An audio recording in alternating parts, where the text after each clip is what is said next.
this first fly is one of my favorites, and it's a very simple pattern. In fact, if you use the steps that I used to tie this and just change the material, you can pretty much tie anything to represent any of the insects that you might be trying to represent during the different parts of the year. So the first step, what this fly is, it's orange and partridge. Very, very traditional fly, 100 years old. I tied a little bit different than it was first tied because I like to, and I'll explain it as I go, but the body is just a simple floss body with a gold rib. And so I've tied in my ribbing, and I've tied in, and if you look, it's kind of different than what you might think. Most flies start at the bend of the hook, but I've tied this material in just behind the eye of the fly. And what I'm going to do is I'm going to trap that ribbing material with the floss instead of the tying thread. So I'm going to take that orange floss and I'm going to go down the hook shank, trapping that tinsel as I go. And this does two things. It adds a little bit of bulk to the body and it secures the rib in as we go. And then once you get to the bend, you just reverse those wraps and come forward. And that produces a very solid body. Plus you don't end up with any bulges or bulk created by the tying thread by starting at the bend of the hook. Then the rib comes forward. Usually just try to do five turns, segmenting the floss with the rib. And I don't count, I just bring it forward. It's not a big deal if you've got 6, or not a big deal if you even got 4 turns. But that's just a simple body for what we call a soft hackle. Old school, you'd call it a spider. Now, in the old days, you'd just go ahead now and attach the hackle and hackle the fly. But I've learned from stillheading that it's a really good idea to prop your hackle. So I'm going to dub in a small amount of dubbing as my next move. Just touch dubbing, a small amount of dubbing, and I'm going to build a ball up with this dubbing. And what this ball is going to do is now when I secure the hackle in, it will splay that hackle and keep that hackle out away from the body as this fly is swimming through the water. And the hackle for this fly comes off of Partridge. And a very nice soft hackle material. I don't know if you can see it, but what I'm doing is I'm pulling off the fluff off the stem.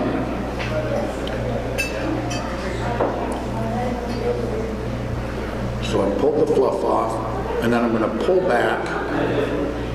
It's hard to see. I'm going to pull back the fibers so they're all heading towards the root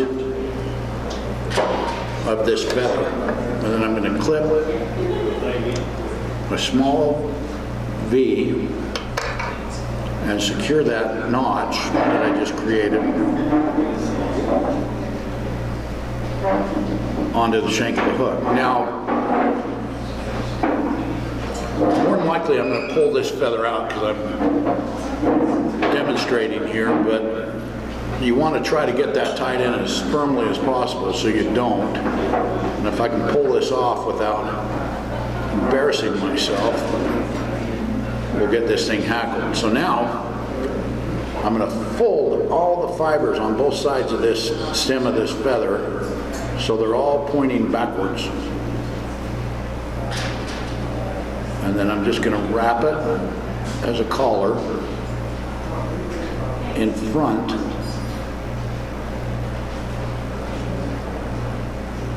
that ball of dubbing. Trying to work all those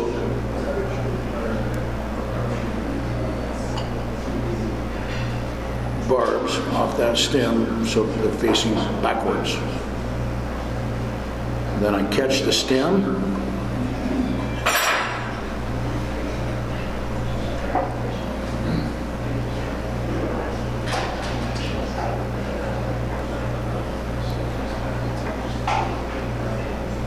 Before I clip it, I'm going to kind of pull up on that stem and make sure that it's nice and tight.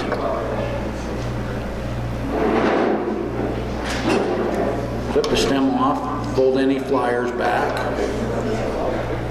A couple turns to build up a small head, doesn't need to be a whole lot.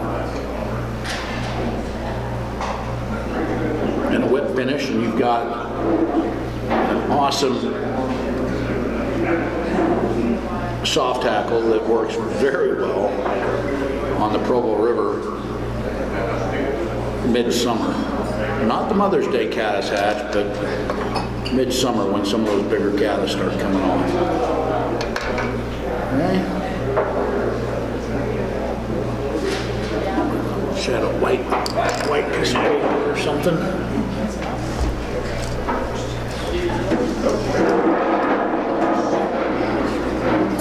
There, that'll give you a better idea of what we're looking at. Now this next, what I'm going to do is I'm going to tie the exact same fly, just out of, because I've got all the material sitting right here. But I'm going to throw a twist into it. A lot of the times when I'm swinging flies with a dry line. And I want my team to get down a little bit. And I don't have anything. I'm not so pure in my fly fishing that I can't put a bead on a fly. Beads serve a purpose. They add weight and can get the fly. So this is a tungsten bead, and I'll show you what I do with it. So same thing, I'm going to speed through this one. Floss for the body, tinsel for the rib.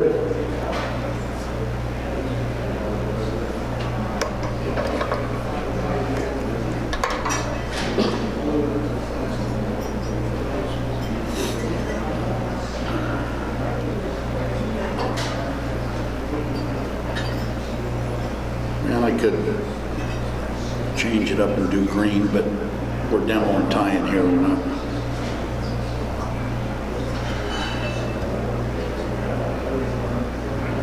So down and back with your body material. During that Mother's Day caddis hatch that's coming up here really quick, I swing flies. In fact, that's pretty much all I do because of how fun it is. I swing flies most of the time, and I swing fly tied very similar to this, 2 sizes smaller,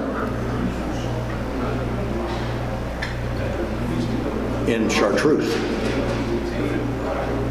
and they just love it.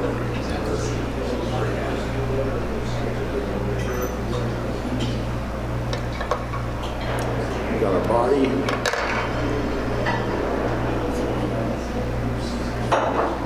Bring our rib up. And you can use actually, this is tinsel. It's an oval tinsel, but it's metallic, so it's a little heavier than a mylar tinsel. But you could use a wire as a rib to get a little bit more weight on this fly.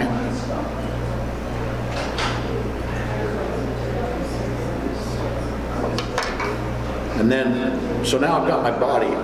Instead of dubbing a prop, I just forego the dubbing for the prop. Now I might have to put a little bit of dubbing on. That bead's a little too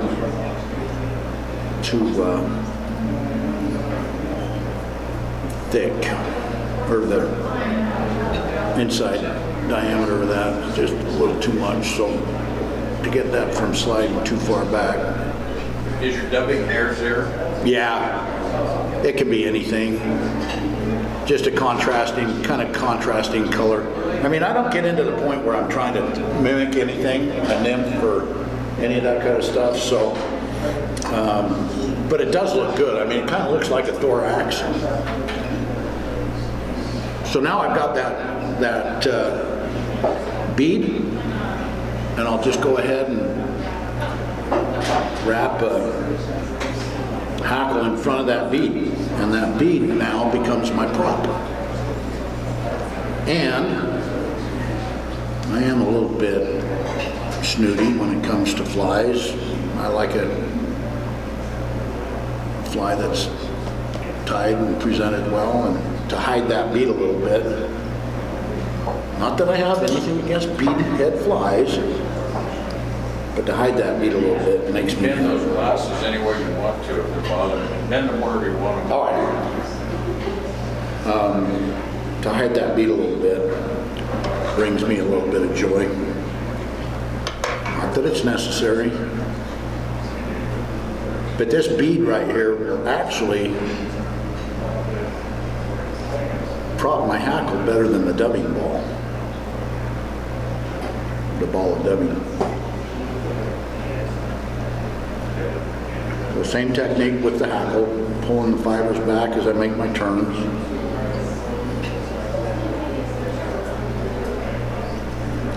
Catch the stem.